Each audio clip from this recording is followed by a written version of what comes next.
Hello guys, welcome to Omocha Reviews. So today we're going to finally review the HMM Genozorr repackage released in March 2020. I hope you guys saw my previous video on the unboxing assembly of this, so you have more of an idea how this kit is constructed. Anyway, this Genozorr is a reissue of the previous Genozorr released a few years ago. This is not the Raven version because as you can see, this one is color purple while the Raven version is color red. A little trivia though, the first Genozorr design is actually this color scheme right here. This is the original Genozorr that Raven in the anime possessed. Raven just got that red Genozorr in Guardian Force, which is the second season of the anime. So anyway, we'll focus now on the kit. I'd like to discuss the articulations here. First and foremost, my favorite part of this kit is the articulation of the tail. So the Genozorr is known to be the first Zoid in the anime to ever launch the charged particle gun, at least in terms of debut. And yeah, this pose right here where the tail opens up is basically how it intakes, I guess, energy to launch the charged particle gun. It doesn't stop there. As you can see, there are micro fins here that I'm using with my nail cutter to open because they're very hard to take out.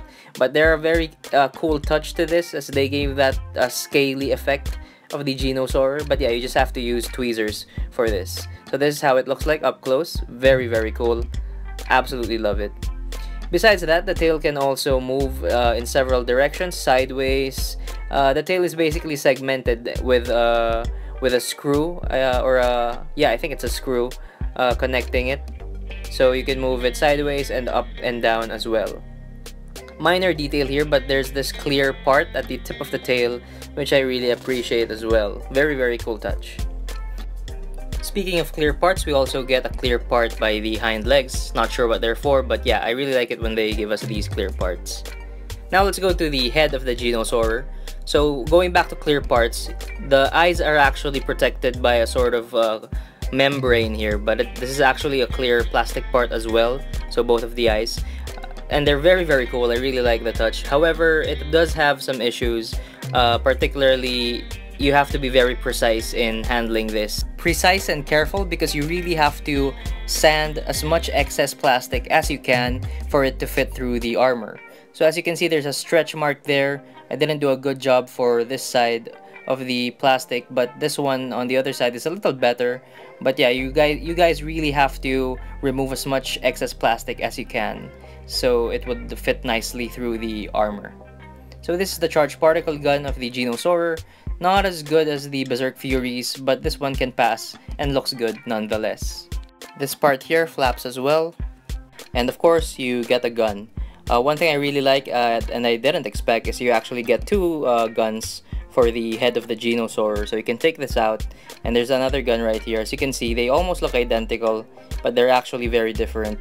This gun to my left is a lot bigger and has 3 guns. This one to my right has only 2. So it's really up to you which you prefer.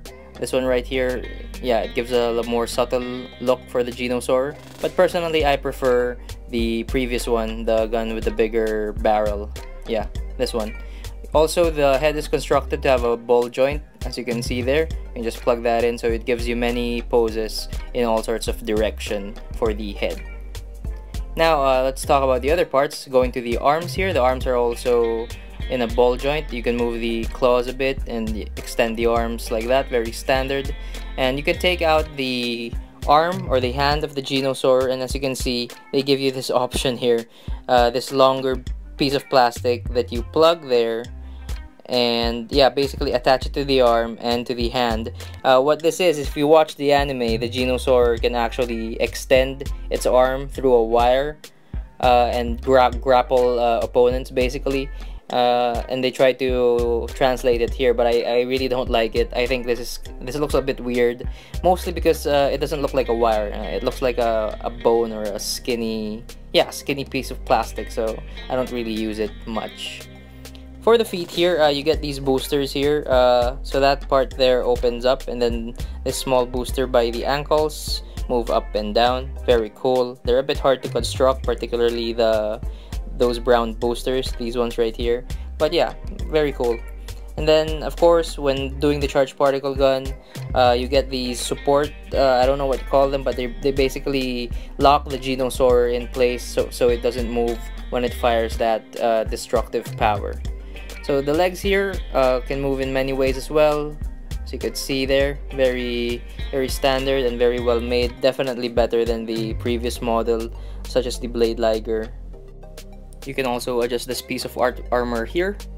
So yeah, now going to the guns of the Genosaur. So the guns are constructed by twos and they're connected by that part there in the middle. You can move them up and down, and you can also rotate them like that. So here's the close-up of the guns. If you've noticed, they're not pristine white. That's because of me just using some graphite to put some weathering on these guns, because I really don't like the guns not having sort of a weathered touch. Now let's talk about the Zoid Core. So this is the Zoid Core and the cockpit that enters or that inserts there by the chest of the Genosaur. So the Zoid Core here can rotate in place. And then here is the opened version. This is the one with, this is the cockpit basically. And as you can see, there's a Raven figure cast right here. Now this is not included in the kit. I got this as a freebie from a trusted seller. So he basically created a copy of the original painted Raven figure that you got from the other Genosaur kit. You also get a stand connector that you insert below the Genosaur. You also get these two fins here by the neck that you can adjust. So now I'm just gonna show you how I'll pose this for it to mimic the iconic charged particle gun pose that we see in the anime. So I'm opening the mouth there, adjusting the fins, of course, these intake fins, and then I'm basically going to line the body of the Genosaur for it to be a straight horizontal line.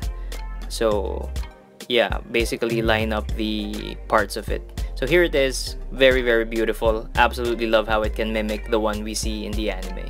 So now let's talk about the issues. This part of the chest here, it's a bit loose because it's kind of lousy in how it's constructed, especially when the cockpit is not inserted. The boosters could dislodge easily too because they are connected by that small piece of black plastic that's sandwiched in between. Now, for the tail, I know I've been raving about the tail a lot, but the micro parts here at the very tip of the tail is very hard to do with your fingers. Basically, you have to insert the micro fins into a small piece of hole. And yeah, when you get to this last part here, the bigger ones are a lot easier, but the last part there is super hard to do. Lastly, for the gun, my main concern here only is that these weird geometrical shapes right there, when they connect to the body, it's very loose. So the gun has a hard time articulating while it's connected to the Genosaur. So I think they could have made that simpler by using a bolt instead. Now for size comparison, so this is the HMM Blade Liger AB, released this 2020 as well. So as you can see, these two rivals from the Chaotic Century look absolutely great together. Size-wise, they are very accurate beside each other. Next is the Berserk Fury. I'm using the Berserk Fury as comparison because the Berserk Fury is really massive in size. So as you can see, this Genosaur is pretty big. Not as big as the Berserk Fury, but yeah, it's up there as one of the larger model kits of the Zoids HMM line. So that completes my review today, guys. I hope you enjoyed this video. For more content such as Zoids and other Omocha items, please like and subscribe to our Facebook and YouTube channels. Thanks everybody, goodbye.